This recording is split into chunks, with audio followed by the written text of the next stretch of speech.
J'espère que vous allez très bien par la grâce de Dieu. De mon côté, tout va bien. Gros bisous à tous les anciens et les anciennes. Soyez les bienvenus à toutes les personnes qui viennent de nous rejoindre sur cette chaîne. N'oubliez pas surtout de liker, de commenter, de partager afin de m'encourager. Sur cette chaîne, nous partageons des exhortations, la motivation, la cuisine, des informations sur le Canada. Aujourd'hui, nous parlons du mariage. Dorcas m'a autorisé de partager son histoire. Mes parents s'opposent à mon mariage et mon fiancé m'oblige de se marier discrètement sans l'autorisation de mes parents. J'ai trouvé cette histoire très intéressante parce que il y a plusieurs personnes qui commettent des erreurs, ce genre d'erreurs, et nous allons en parler. Les mamans, dites-moi en commentaire, est-ce que vous serez contente, ou les papas, vous serez contents de savoir que votre fille, que ça peut être aussi le cas de votre fils, se marie discrètement sans votre autorisation. Et c'est le moment, les mamans, les papas, de laisser un commentaire, comme ça Dorcas passera lire vos commentaires. Elle dit que ses parents s'opposent à son mariage sans raison valable. Elle demande aux parents pourquoi vous vous opposez à ce mariage. Les parents donnent des raisons. Non, tu n'as pas encore un salaire qu'il faut, tu n'as pas encore l'âge, alors que Dorcas a déjà 28 ans. Donc, elle va déjà vers la trentaine. Et elle m'a fait savoir cette histoire. Je me suis dit, pourquoi pas en parler. Il y a une histoire aussi qui était passée sur les réseaux sociaux qui ressemble un peu à l'histoire de Dorcas, mais la différence était au niveau des religions. Et la fille est allée se marier aussi sans l'autorisation de ses parents. Par rapport à ça, j'aimerais dire à Dorcas de s'asseoir, de m'écouter attentivement. Première des choses, un homme qui te propose d'aller se marier sans l'autorisation de tes parents, premièrement, je dirais, c'est un homme qui ne t'aime pas. Deuxièmement, je dirais, peut-être que le diable passe par cet homme. Il peut bien t'aimer. Ça, c'est un deuxième cas. Il peut t'aimer et qu'il est animé par un mauvais esprit de pouvoir te proposer ce genre d'idées afin de détruire ta destinée, que tu puisses désobéir à tes parents. La première des choses, j'aimerais te dire, je ne dis pas que tes parents ont raison ou ont tort, mais j'aimerais te donner quelques astuces afin que tu puisses découvrir le nœud du problème. La première des choses, quand les parents s'opposent à ton mariage, à un mariage, qu'est-ce qu'on doit faire nous étant enfants? Et surtout, on connaît la parole de Dieu, c'est d'aller au pied de Jésus. C'est là où tu auras la solution, c'est là où tu verras clair, c'est là où le Seigneur va t'éclaircir sur le chemin que tu veux prendre. Peut-être que ce chemin n'est pas bon pour toi. Quand tu vas aller au pied de Jésus, Seigneur, pourquoi mes parents s'opposent? Et le Seigneur va t'éclaircir. Soit les parents ont raison, mais ils ne savent pas expliquer ce qu'ils ressentent, ce qu'ils voient. Ou soit ils peuvent avoir aussi tort dans le sens que peut-être il y a des réclamations au niveau de la famille, les combats au sujet du mariage. Dans votre famille, vous avez un problème de célibat. Donc, il y a deux cas, soit les parents ont raison, deuxièmement, soit les parents peuvent avoir tort dans le sens où ils peuvent être animés, comme j'ai dit, de ces esprits, de s'opposer sans raison. Mais tu auras la solution en étant au pied de Jésus. Ne t'engage pas surtout à aller à la mairie sans l'autorisation de tes parents. Quand tu vas rentrer dans la présence de Dieu, tu prieras Seigneur, qu'est-ce qui se passe? Est-ce que ce chemin est bon pour moi? Si ce chemin est bon pour moi, Seigneur, laisse que tu fléchis le cœur de mes parents à accepter. Recherche la volonté parfaite de Dieu. Car dans sa volonté parfaite, quand tu rencontreras des difficultés, des épreuves, il sera là. Je sais aussi que même si ça n'a pas été sa volonté de se retrouver peut-être dans un mariage, mais une fois qu'on se répand, on crie à l'Éternel, il vient toujours en aide. Mais pour toi, comme tu n'es pas allé encore à la mairie, je dirais ne commets pas cette erreur. Je connais une dame qui l'a fait, mais il y a des conséquences. 2 ans, vous pouvez bien vivre. 5 ans, 10 ans, c'est là où tu sauras qui est réellement le visage de cette personne-là. Rentre dans la présence de Dieu. Recherche la face de Dieu par rapport à ce sujet. Et Dieu va t'éclaircir si le chemin est bon. Parce que si c'est un homme qui tient réellement à toi, qu'est-ce qu'il va faire? Les parents s'opposent, nous allons nous associer aux pasteurs, nous allons nous associer à des gens que nous aimerions prendre comme témoins afin de prier, que le Seigneur puisse incliner le cœur des parents qui puissent accepter. Quel est ce problème que le Seigneur ne peut pas faire, ne peut pas agir, peu importe le temps? Ça peut prendre 6 mois, ça peut prendre 1 année de prière. S'il tient à toi, il restera combattre. Et essaie un peu de s'asseoir, de regarder autour de ta famille, que ce soit du côté paternel, du côté maternel. Est-ce que dans notre famille, les gens se marient facilement? Si tu as la réponse oui, ok. Mais si c'est non, tu te dis peut-être que c'est un combat qui vient de là. Je dois me lever dans la prière, briser les liens et prier aussi du côté du mari. Et le mari aussi doit regarder de son côté. De notre côté, est-ce que le mariage se passe facilement ou je suis la première personne à se marier légalement? Donc, il y a plusieurs ingrédients autour de ça. Ne va pas à la mairie. Les hommes qui agissent ainsi, je ne dis pas que c'est le cas pour lui. Généralement, c'est des manipulateurs. C'est des pervers narcissiques. C'est des gens qui veulent te détenir. Une fois que tu te maries avec lui discrètement et après demain, ils viendront te dire que tes parents sont sorciers, ton père, ta mère est sorcier. Et ils vont t'éloigner de tout le monde, de tes amis, parce qu'ils savent que si tu es à côté des gens, tu auras la révélation. Peut-être qu'il y aura quelqu'un qui viendra te révéler quelque chose par rapport à son état d'âme. C'est des gens qui vont t'éloigner de tes proches afin que tu te retrouves seul avec lui. Et je veux utiliser le terme la personne. Voilà. Ce genre de personnes, ils t'éloigneront de tout le monde afin que tu fasses confiance qu'à lui. Et là, la personne pourra bien te manipuler. Tu seras sensible.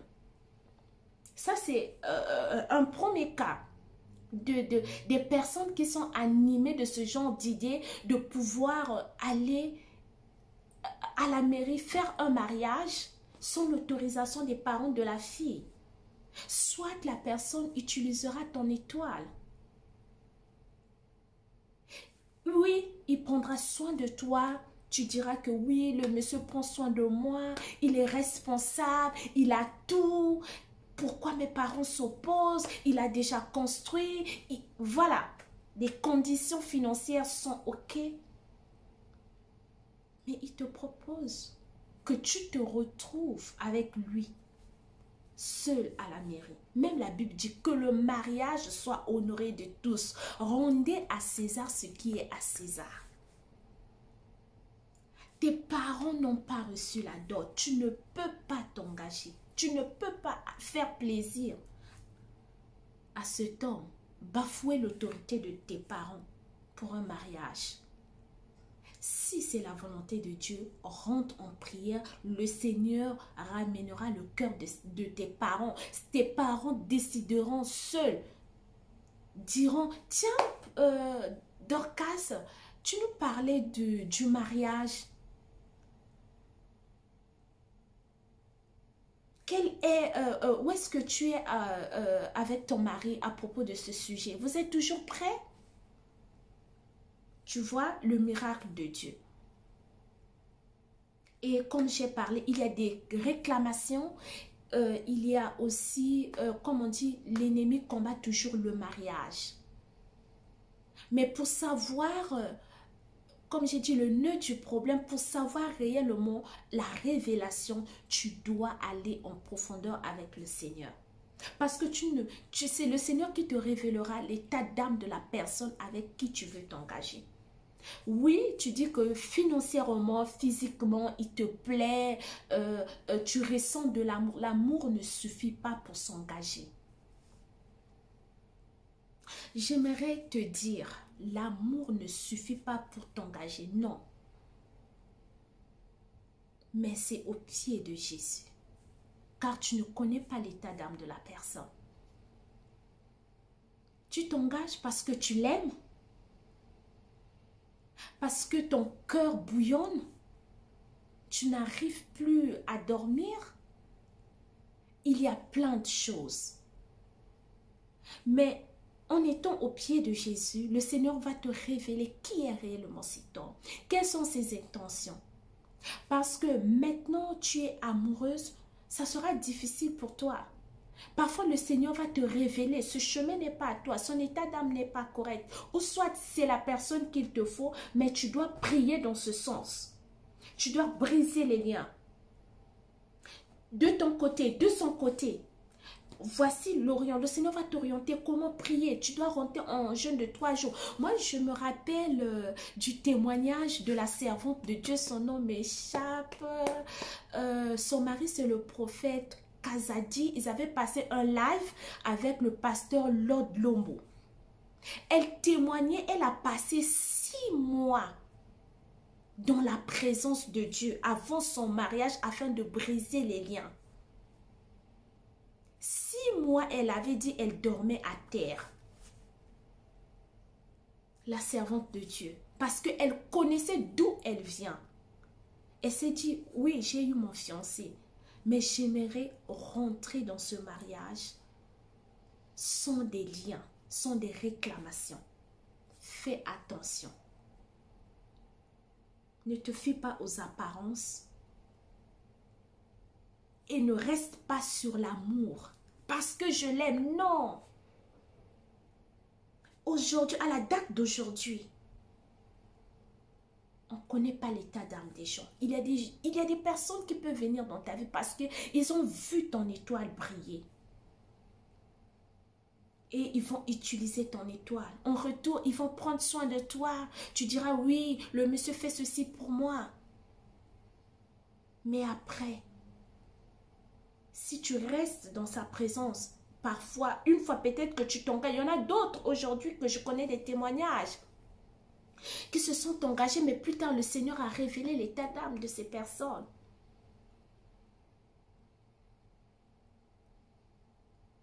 C'était la même histoire que toi. Elle s'est opposée à ses parents.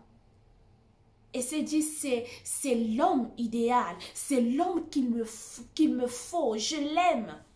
Pourquoi mes parents s'opposent? Elle s'est engagée. Mais quand le Seigneur a commencé à donner des révélations par rapport à la personne, au début, elle ne croyait pas.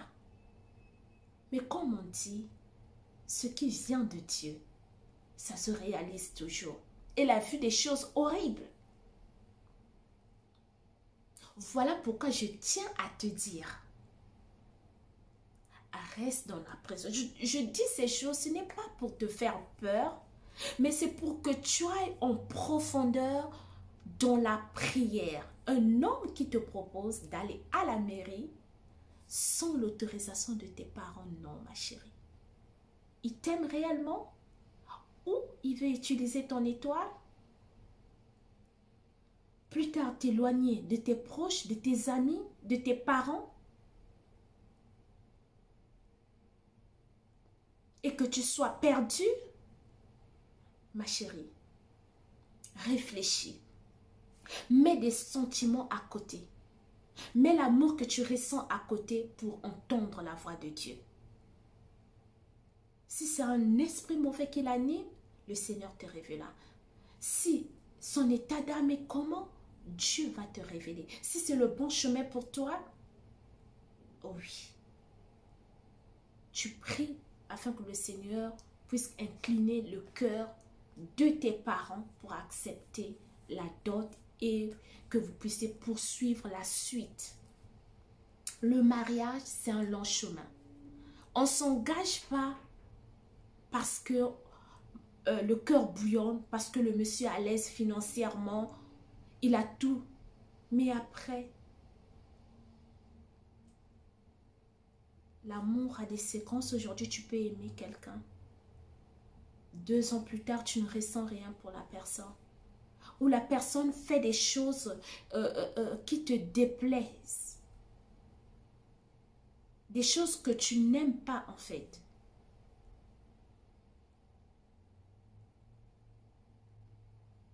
Et petit à petit, tu verras que cet amour va diminuer.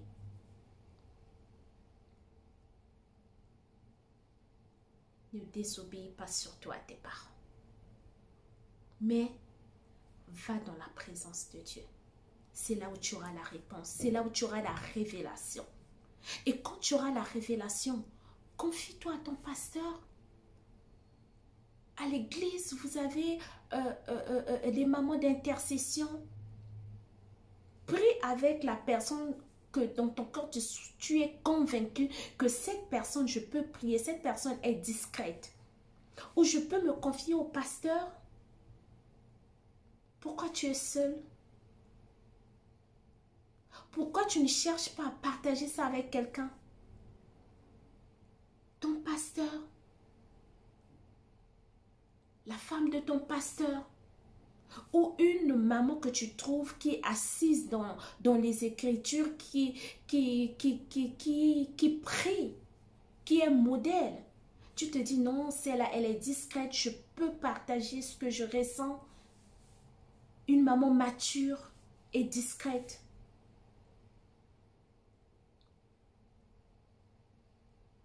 Prends ta Bible, maman. Attache ton foulard. Fléchis genoux à terre. Une personne qui a ce genre d'idée, généralement, ses intentions ne sont pas bonnes envers toi. Généralement, je ne dis pas c'est le cas.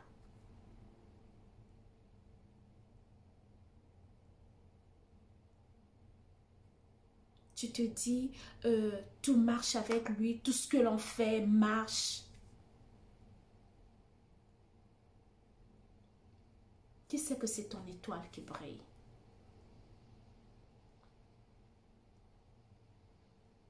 Qui est utilisé?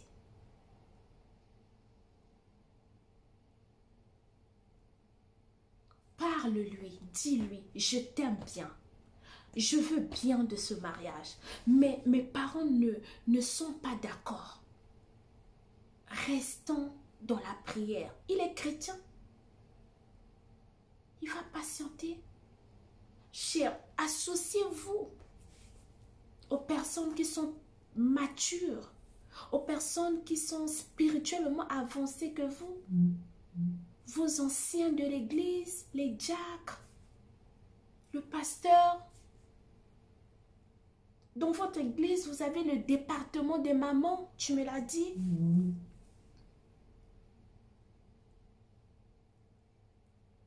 Sans la prière, tu ne feras pas un bon choix. Tu fais un choix par rapport à ce que tes yeux voient. 10 ans plus tard, tu n'auras que des larmes pour pleurer. Il y a des fois, le choix des yeux peut être vrai, le choix des yeux peut correspondre au choix parfait de Dieu, mais c'est dans la présence de Dieu. La majorité des servantes de Dieu que je vois témoigner, je vois Maman Nadège, sa prière était: Seigneur, tu as déposé beaucoup de choses en moi. Mais je n'aimerais pas que ce que tu as déposé puisse être bafoué à cause du mauvais choix du conjoint du mariage. Ma chérie, c'est un mauvais départ. 2 ans, tu peux bien vivre, mais je te donne 10 ans. Ça arrive aussi peut-être ici à l'étranger, des gens le font pour avoir des papiers, mais en Afrique. Oui, ça arrive ici, bon, vous faites quelque chose discrètement, question que l'autre puisse avoir des papiers, mais en Afrique, ma chérie. En conclusion, j'aimerais juste te dire que ne le fais pas, premièrement. Et deuxièmement, dans la présence de Dieu. Cherche des gens à qui tu vas te confier, qui sont spirituellement avancés, que vous allez prier. Est-ce que c'est un bon choix pour toi, ce monsieur, qui vient déjà avec ce genre d'idée? Ne le fais pas. Ne regarde pas ce qui se passe sur des réseaux sociaux. Donne-leur 10 ans et demande à la femme de revenir dire qui est réellement cet homme. Il y en a, tu n'es pas la première. Il y en a qui sont passés par là. Donc les parents s'opposaient et après des parents avaient cédé.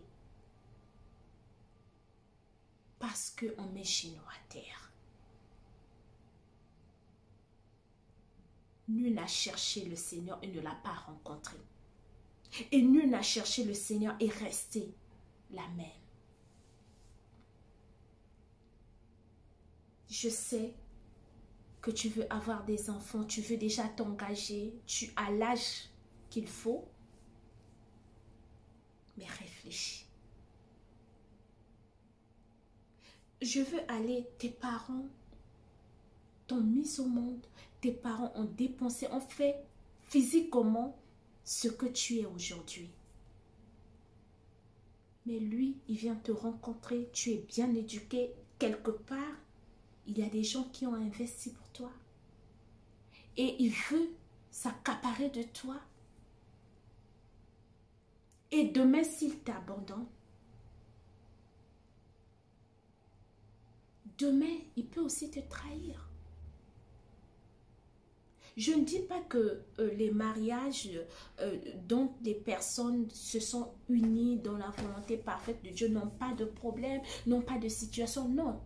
Que ce soit un mariage dont vous êtes unis selon la volonté parfaite de Dieu, vous avez prié, vous étiez convaincu dans votre cœur que oui, le Seigneur vous a convaincu que c'est la personne qu'il le faut, vous n'aurez pas de problème. Non, il y aura toujours de problèmes. Toujours. Mais là, ma chérie, c'est un mauvais départ pour toi. Recherchez la volonté de Dieu. Et s'il t'aime bien, il restera pour chercher la volonté de Dieu avec toi. Il ne sera pas impatient. Il y en a de ceux qui ont fait 4 ans. Le monsieur est à l'étranger ou c'est la femme qui était partie étudier. 4 ans plus tard, se sont réunis. Donc, vous faites, c'est comme si vous vivez à distance. Et tu continues à prier. Et lui aussi, vous vous rencontrez, je parle, c'est comme si vous êtes à distance du genre, un peu s'il était parti 4 ans, tu devais l'attendre. Donc, je ne vais pas tirer, je ne serai pas long dans ce que j'ai dit de peur de me répéter. Et tu as entendu mon avis et tu liras aussi la vie des mamans qui sont sur cette chaîne ou des papas qui sont sur cette chaîne par rapport aux écritures, par rapport à leur expérience, voilà, par rapport à leur sagesse. Que Dieu te bénisse abondamment et richement. N'oubliez pas surtout de liker afin de m'encourager.